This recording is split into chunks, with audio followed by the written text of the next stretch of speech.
here. Okay, did you see that Stephen Thompson, I guess he said something about wanting sidekicks to be made illegal? Here's a quote. This is a quote where he did an interview with BJPenn.com, and it made it clear how he felt about the technique. I did finally watch the fight, man. Me and my coaches came back and watched the fight. You know, there was one thing that really slowed me down during the fight, and that was the side kick to the knee. It caught me just right in the center of the knee in the first or second round. I believe it was the second round, if I remember correctly. But yeah, man, I heard some cracking and popping, and it slowed me down tremendously. Blah blah blah. So I guess he got an ACL injury in the fight as well. This is sort of like, I think John Jones, you see him do that kind of side kick. Yeah. People call it an oblique kick. Is that? Yeah, they call it an oblique kick, side kick to the leg, whatever you want to call it. Listen, I love Stephen Wonderboy Thompson, but I'm not with him here at all. At the end of the day, it's mixed martial arts. What is mixed martial arts about? You're trying to opponent within the confines of the rules. You're trying to knock your opponent out. You're trying to choke them unconscious. You're trying to break their arms. You're trying to, hyperextend their arm to a point where it's so painful they have to tap to make you stop. So you can't therefore say, hold on a minute, you can't kick me in the leg a certain way because it really hurts, or you might damage me. Well, every time he does one of those spinning wheel kicks to the face, he could detach somebody's retina. Every time he does a spinning wheel kick to someone's face, he could cause brain damage, or he could break their jaw. Every time someone does a heel hook, you can snap ligaments in the legs. It's like, listen, if you sign up for this, then that's what you accept. So you can't call for them to be banned because, it hurt your leg. That's the whole point of the business. That's the game. And as I say, I'll reiterate once more, I love Stephen Thompson. I think he's amazing. I think he's a great martial artist, a great human being. I love watching him fight.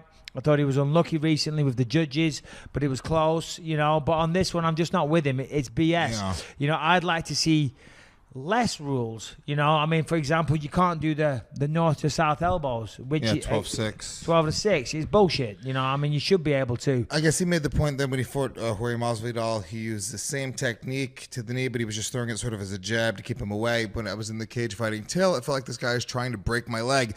It was like he had intentions of ripping everything out in my knee, and that's how I felt anyway. Like the was really trying to injure me in here. What's wrong with that? Yeah. What's wrong with that? If his intention was to blow out his knee, well, was your intention not to land one of those wheel kicks to his face and knock him out? I'll say this, playing devil's advocate, because I agree with you. I really do agree with you. Yeah, sure, but play devil's advocate. Because I've talked about this specific strike, because it is an ugly strike. Now, the intention of the strike, I almost feel like I throw it a lot in my fights. Let's say you do what the intention, which is he's saying Darren Till's intention is to fucking blow this dude's knee out with this, That's not necessarily the intention. Well, let's say you land it in the proper way and you do that. I feel like the end result could be possibly something that injures somebody for a couple of years versus where I think most of the other techniques you guys are doing, it's all designed so the referee can step in and you can't have permanent injury. A head kick can't create injuries, and I'm pointing to my eye as I say this, can't create injuries that last a couple of years or that last a lifetime. Yeah. I'm sorry, it's bullshit. They're the rules. If you don't want to do it, go back to karate, right? These are the rules of mixed martial arts. It's true, though. Do you know what I mean? I throw it my fucking self. By the way, that's the headline. That's coming out. I don't care. As I said, I've reiterated many times, I like Stephen, but you can't pick and choose the rules. That's what you sign up for. That's what you get. A lot of the time, when you throw that kick and it lands to the thigh a little higher with the heel to the thigh, it's fucking sore. And if you go a little low and you get it just perfect on the knee and you're fully planted on, your arm, so your leg is planted and your leg is straight, boom, it's going to hyperextend it. Yeah, for sure you're going to get damage. Yeah. You know what I mean? But shit goes wrong on the floor all the time. People post on their arm doing jiu-jitsu and might blow out a shoulder. And guess what? It's a physical sport. It's a fighting sport where we're trying to knock each other out, choke them unconscious, or manipulate the body in such a way that they have to submit to say, I can't take this anymore. Yeah. So there's really no grounds for argument there. I just feel like with that move specifically, like I think when you throw a head kick, your intention isn't to fuck up somebody's orbital bone or to you know. No, it's not. I'm not. And when you throw somebody a punch to the nose. Yeah, but even when you're throwing that kick, you're not necessarily trying to do that. Yeah. You know, I think that was sort of his point. Is that it's like, but it's not. Yeah. It's not. I mean, if that happens, it happens. And if you're trying to achieve that, you're trying to achieve that. I'll tell you, I throw that kick. I used to throw it in sparring all the time. You know what I mean? And it's a nice little thing. It stops people advancing on you. It stops them crowding you too much. It actually hurts the leg. It might fucking huge, man. You're jacked. Legs, bro? It might inhibit their movement. You know what I mean? If it's a little, it's just unlucky. It's the look of the draw. If it lands at the wrong time and messes the knee up, then that's unfortunate and it's a shame. But once again, I reiterate, it's mixed martial arts. Is there any move that you would make illegal? This is actually a good question for you. Illegal. Is there something that you would take? Because I know you just said that you would rather take away rules to make it more of a fight. But is there something that you think that's happening in MMA? You know, barring the judging, obviously, and taking performance-enhancing drugs. But is there any technique where you're like, that could probably go, or you think they should maybe bring it in even? Well, I mean, to be honest, I'm trying to think, and I can't think of anything. There's nothing right now that I look that's glaringly obvious. They've got rid of, I would say all the things they need to get rid of. Eye gouging, all that type of stuff, headbutts, nut shots. Remember, these were all legal back in the day, prior to it being sanctioned by the athletic commissions. They've got rid of all those things, and they've even got rid of 6 to 12 elbows, which is ridiculous. They did that. They got rid of 6 to 12 elbows because a commission member saw a martial artist breaking sheets of concrete or blocks of ice. Yeah. And they were like, whoa, that's far too powerful. What you could do. We've got to get rid of that. Yeah. You know, it's ridiculous. So, no, to answer your question, no, there isn't. Yeah. Go on. What about things like soccer kicks? Would you include them, or you think this is fine? Soccer kicks? No. Listen, I don't think soccer kicks are necessary. You know, I like the fact they're not there. I also think with soccer kicks still allowed, would the sport have still been as successful as it is? Because people see that it is very graphic, very violent. I remember watching Pride back in the day and thinking, whilst it's awesome to see somebody diving through the air and stamping on the forehead and doing soccer kicks, you're like, holy shit, this is hardcore.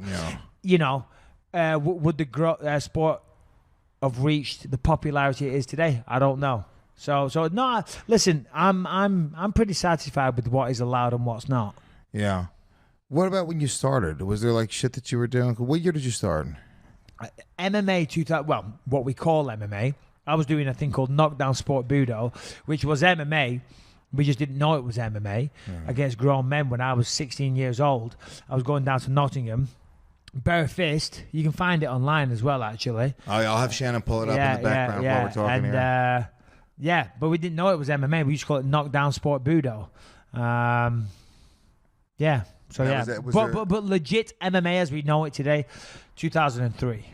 And were the rules the same? It wasn't unified. It wasn't the unified rules back then. So was there anything they were doing we used to follow the the UFC rules because there's no athletic commissions in the UK. That is very annoying. There's blinds. Yeah, I'll go flapping all over the place. If you want to shut the window, I'll go do it. It's your place. It's not mine. We're in a very nice Airbnb right now. No, I know, but that's very annoying. I know it's not the Chateau de Bisping, which was incredible. Yeah. Why you gotta get all fucking? No, it is nice. Yeah, we had to aerate the room a little after you left. It was a little smelly. And, we had to burn the sheets and and disinfect Alfie. I'm joking, by the way. Where were we? No, unified rules. There's no athletic commissions in the UK, so we just followed the rules that we had. The UFC had. Let's talk about LinkedIn really quick. You guys know this. A business is only as strong as its people, and every hire matters. So do not settle for posting and hoping the right person will find your role and apply. Instead, choose LinkedIn. LinkedIn is more than the world's largest professional network. It's also a better way to find great talent. Think about it. How often do you check job boards? For most people, it's a pretty occasional thing. But there is a place where people go to daily to grow professionally.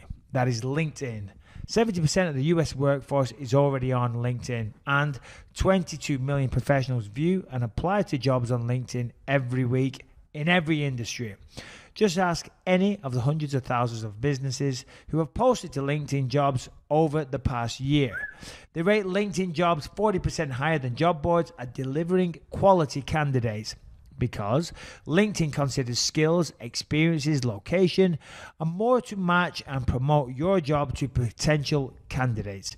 If you're not using LinkedIn for your hiring needs, you're missing out. So right now, go to linkedin.com/believe and get $50 off your first job post. That is linkedin.com/believe, $50 off your first post. Remember, terms and conditions do apply. LinkedIn, we love them. Go use them. That's it. Let's get back into it.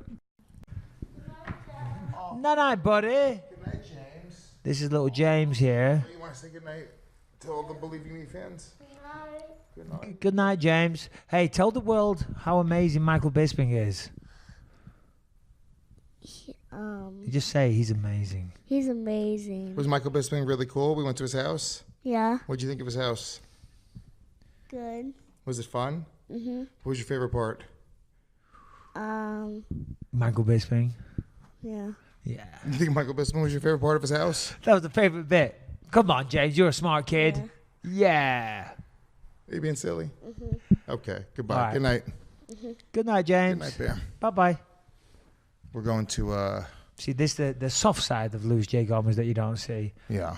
Yeah, well done, Louis. Well done. Well done. Yeah, I'm going to hit him in a few. Yeah, goddamn. I'm going to go in there. I specifically said if that little shit interrupts shows the his show, face on this podcast, I'm going from Hollywood to go mental. I'm going to... Just because Lucas had to come on a few weeks ago, you had to try and one-up me. I did. Bring him on in person, give you a hug, say I love you, Dad. So touching. Yeah, yeah. He's not even my kid. I paid that kid. It's a midget from Hollywood Boulevard. I thought he didn't look anything like that. Yeah, I just found a little person, and he came in, gave him